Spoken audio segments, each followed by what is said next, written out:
আসসালামু আলাইকুম সবাইকে। অনেক দিন থেকে ভিডিও দেওয়া হইতেছে না। কিছু কাছের বড় ভাই ব্রাদার জিজ্ঞেস করতেছেন যে ভাই আপনার নতুন সেটআপের কি অবস্থা, এখনও কাজ কত দূর।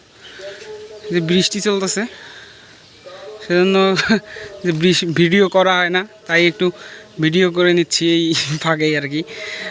নতুন সেটআপের কাজ বলতে গেলে সম্পূর্ণটা শেষ, বাইরের প্রায়, এখন শুধু ভিতরের কাজটাই বাকি। বাইরে আমি চতুর্দিকে এই যে এইভাবে বারান্দা দিয়ে দিছি, বারান্দা এই যে আমার চতুর্দিকে বারান্দা আছে। আর এইটা হলো আমার মূল সেট, যে সেট আপটা হবে, যে মূল সেট আপ এটা। যে উপরের যে ছাদ আছে, ছাদেরও কাজ কমপ্লিট মোটামুটি হবে। আর দুই পাশের ইয়া দেওয়া হয়ে গেছে, বেড়া যেটাকে বলি আমরা, সেটাও দেওয়া কমপ্লিট। আর মূল যে কাজটা সেটাই এখন বাকি, এই যে সেট আপের কাজ যে ভিতরে, সেটা আপাতত এখন বাকি আছে। ইনশাল্লাহ 2-4 দিনের মধ্যেই ভিতরের কাজটাও শুরু হবে। আর এই পাশে যদি আমি দেখাই একটু সেট আপের যে ধাপগুলো, সেটা হলো যে এই যে এই এক একটা করে রুম, মুরগির এক একটা করে রুম, এই যে এইখান থেকে এই পর্যন্ত একটা রুম হবে। সে একইভাবে এই পাশে আছে, এই পাশে 3টা, এই যে এই পাশে যদি দেখাই আমি, এই পাশে 3টা খোপ, 3টা দোতলা করে হবে 6টা। আর এই পাশে আছে 4টা, এই যে সিরিয়ালে, আর দোতলা করলে হবে 8টা। মোট এখানে আমার মুরগির ধরার যে ক্যাপাসিটি থাকবে সেটা থাকবে আমার 14টা এইরকম আলাদা আলাদা রুম মুরগির। আর মাঝে যে এইটা এই জায়গাটা, এটা দিয়ে হাঁটা চলার যে একটা রাস্তা, সেইটা রাখা হয়েছে। আর খাবার দেওয়ার জন্যে এই দুই পাশেই। আর অপোজিট সাইডে যদি দেখাই, আমার যে এটা বড় মুরগির যে ইয়াটা দেখাইলাম আমি, বড় মুরগির ঘরগুলান হবে সে পাশে এটা। আর যদি অপোজিট সাইডে দেখাই, আর সেটা হলো এই যে এইখান থেকে, যে এই কর্নার থেকে শুরু করে একবার ওই পাশে পর্যন্ত সম্পূর্ণটা এখানে থাকবে আমার। এই কর্নারে মেবি রাখবো আমি ইনকিউবেটর মেশিনটা। আর এই যে এই কর্নারটা, এই পাশে আমি বাচ্চা হেসিং করব। আর আমার যে একটা পুরাতন খাঁচা আছে, সেটাকে কিছু মডিফাই করার পর এইখানে রাখবো আমি বাচ্চা রাখার জন্য। আর মূলত এইখান থেকে এই পাশে গোটালে সম্পূর্ণটাই পার্টিশন হবে এইখান থেকে। আর এই পাশে থেকে এই পাশের সঙ্গে পাশের কোনো সংযোগ থাকবে না এইটা। আর এইখানে আমার মূলত বাচ্চা এবং মেশিনের জন্য রাখছি।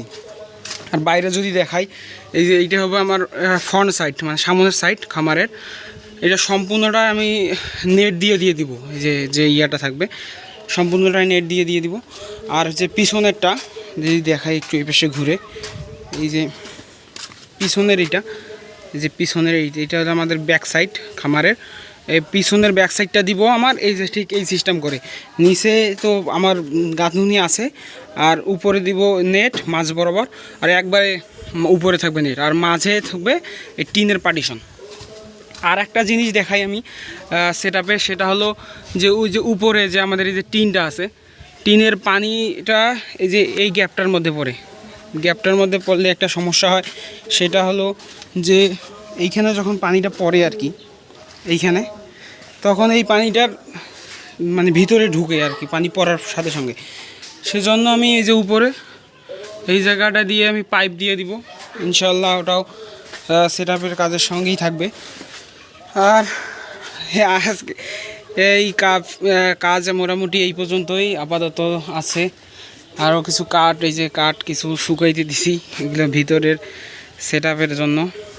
আর আর এইখানে আরও কিছু কাঠ লাগবে যে দোতলাটা করার জন্য, সেগুলো কাঠও আজকে আনা হবে ইনশাল্লাহ। আর এই পাশে যদি আমি দেখাই যে বারান্দাটা দেওয়ার কারণটা কি, মেইন একটা রিজন আছে এখানে, যে আমাদের যে পানির ট্যাঙ্কটা আছে সেই ট্যাঙ্কটার উপর ছায়া থাকা। আর একটা রিজন আছে, সেটা হলো অনেকেই দেখছেন আমার কিছু রঙিন মাছ আছে, আমি শখে পালি রঙিন মাছ, সেগুলোর আমি সেটআপ দিব এইখানে, রঙিন মাছের সেটআপ। আর এই পাশে বারান্দাটা দেওয়ার মূল উদ্দেশ্য হলো, যেহেতু এটা আমাদের সামন সাইড, আর সামন সাইডে বৃষ্টি হলে আর কি একবারে পানি ভিতরে ঢুকে যাবে, সেজন্য আর কি বারান্দা দেওয়া চতুর্দিকে। যার কারণে যতই বৃষ্টি হোক ইনশাল্লাহ আর পানি ঢুকবে না ভিতর পাশে। একটা মুরগিরও একটা সেপারেট থাকবে।